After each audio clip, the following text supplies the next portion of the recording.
Hey everyone, this is FIDE Master Kavutskiy here for Chess.com. Today I'm going to be talking about a really fundamental chess strategy that every chess player should be aware of. I'm going to be discussing the concept of shutting out or completely restricting one of your opponent's pieces, specifically the bishop. So I wanted to start off with one of the most classic games regarding this concept. And playing black here is the great Capablanca, one of the world champions from the early 20th century. And he played the move g5. And now the player playing white made what is probably the decisive mistake of the game, which is really surprising considering we're only 10 moves in. And here he played knight takes f6. So the problem with this move is after queen takes f6, white has to retreat with the bishop.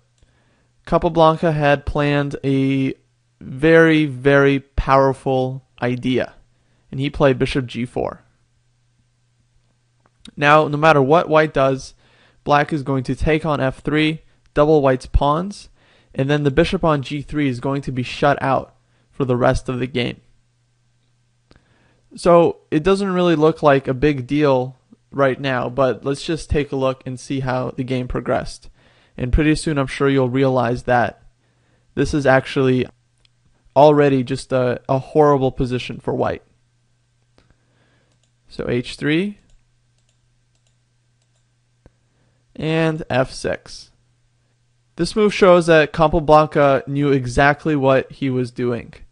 So he's protecting this e5 pawn, and if you'll notice, the bishop just has no value here. And you might ask, well, what about our bishop on d6? Isn't it just blocked by our own pawns? For now it is, but the winning plan here for black is to open up the queen side. Perhaps the c pawn moves up to c4, the black bishop will start working, but the white bishop on g3 is going to be trapped for the rest of the game. There is just no way you can have any influence over on the queen side. So king g2, a5,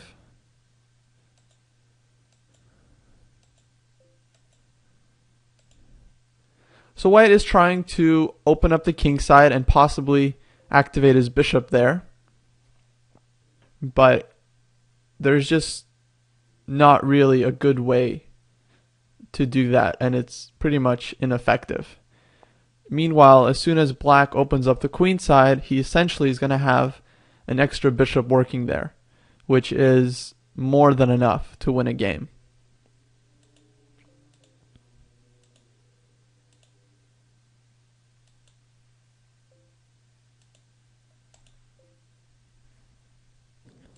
So black is just continuing with their plan, and it's pretty clear that the game is almost over. After b5, white cannot stop black from opening up the queen side and then using his extra bishop there.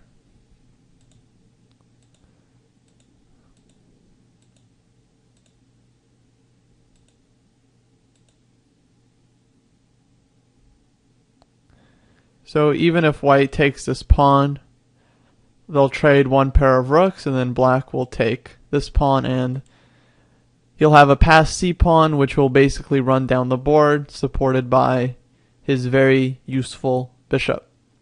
In general, when you are playing against such a terrible piece as this bishop on g3, the more pieces you can trade, the better, because then that emphasizes just how useless that piece is to white's position. So d4, white's trying anything he can to open up this diagonal, but it's just not enough. Rook b5. And I think the game continued a few more moves, but we can pretty much stop here. It's clear that black is just going to push this a pawn, use his extra bishop, and make a queen and win the game. So now I'm going to show you guys a more recent example that shows pretty much the same concept that we saw in the game from the early 20th century. This is a game where Grandmaster Kramnik was playing black against another Grandmaster Short playing white.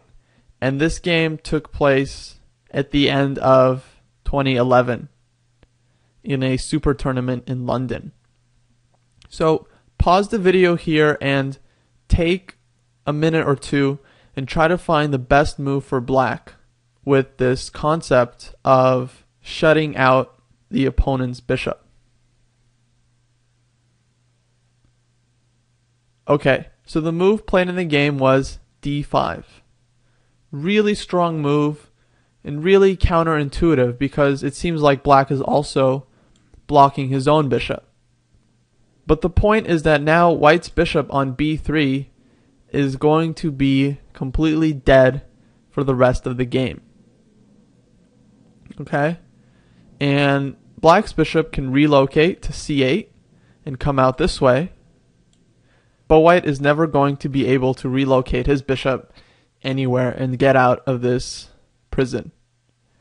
I guess a possible idea would be to play c4, just give up the pawn, and then play c3 and bishop c2. But this plan just takes so much time, and black is going to get a free pawn in the center.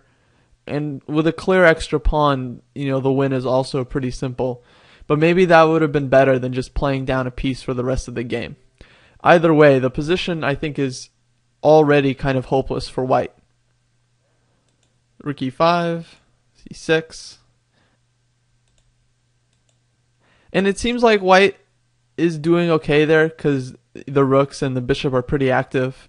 But this is all just temporary activity. Because essentially here, black is an extra piece. And now, bishop c8.